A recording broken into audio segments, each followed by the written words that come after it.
नमस्कार साथियों, यह है पीएच नेटवर्क। मैं हूं प्रदीप हुंडू। आशा करता हूं कि आप सब ठीक होंगे। हम भगवान से ये भी प्रार्थना करते हैं कि जो ईरान और इजराइल का युद्ध है वो जल्दी ही समाप्त हो जाए। उसका कारण है क्योंकि उस युद्ध से भारत पे बहुत ही बुरा प्रभाव पड़ने वाला है। नंबर एक, हमारा जो 80% जो हमारा ऑयल पेट्रोल वगैरह आ जाता है, वो ब्रेंट ऑयल, क्रूड ऑयल, वो पर्शियन गल्फ से आता है और उसका 20% जो है वो हार्मोज जो है स्ट्रेट ऑफ हार्मोज से आता है। अगर जंग बढ़ती रही तो हमारे जो है ऑयल की कीमतें बढ़ेंगी, जबकि रास्ते वगैरह चौक हो जाएंगे तो नेचुरली जो ऑयल प्राइसेस पर बड़ा बुरा प्रभाव डाल सकती है और हमारे जो ऑयल की कीमतें बहुत ज़्यादा महंगी हो सकती है। दूसरा, हमारे 90 लाख जो वर्कर है वो गल्फ एरियाज में काम करते हैं और वो हमारी जो रिमिटेंस है 100 अरब तकरीबन साल का वो भारत को बेच देते हैं। इससे भी भारत को बहुत फायदा हो रहा है। तीसरा, अगर हमारा ये जंग ज़्यादा बढ़ गया तो हमारे जो वर्कर है उनको हमें वहाँ से यहाँ लाना पड़ेगा। ये सरकार का कर्तव्य है। पहली सरकारें करती थी या नहीं करती थी उसकी जानकारी नहीं मुझे है, लेकिन पिछली बार जो यमन में गड़बड़ हुई तो हज़ारों लोगों को भारत ने इवैक्यूएट किया था।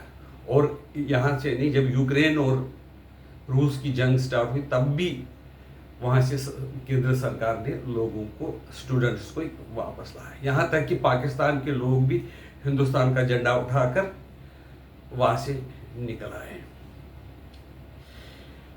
और हमारा जो ये है कि जो हमारा जो व्यापार समुद्र से होता है, जो समुद्र से हमारा व्यापार होता है उसमें भी बाधा पड़ेगी और रास्ते जो बीच में है, लाल सागर वगैरह जो है, उस पर भी खतरा रहेगा हमारे व्यापारी जहाज़ों का। इतना ही नहीं, हमारे जो व्यापार है वो कम हो जाएगा। चौथा है, हम चाबहार जो पोर्ट है उस पर निर्भर है नॉर्थ साउथ कॉरिडोर के लिए। लेकिन अगर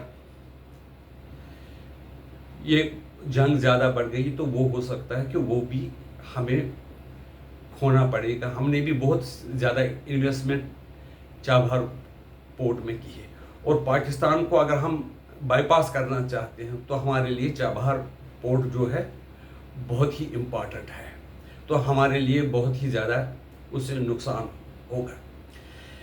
और एक और घटना हो सकती है उससे, अगर ये जंग बढ़ गई है उसमें पाकिस्तान नहीं, चाइना, अमेरिका और रशिया इन्वॉल्व होंगे। हम कितनी देर तक अपने आप को बचाए रखें? हमें भी किसी साइड के साथ जाना पड़ेगा जिससे कि हमारे साथ एक न एक साइड नाराज़ होगा और हमें बहुत नुकसान उठाना पड़ेगा।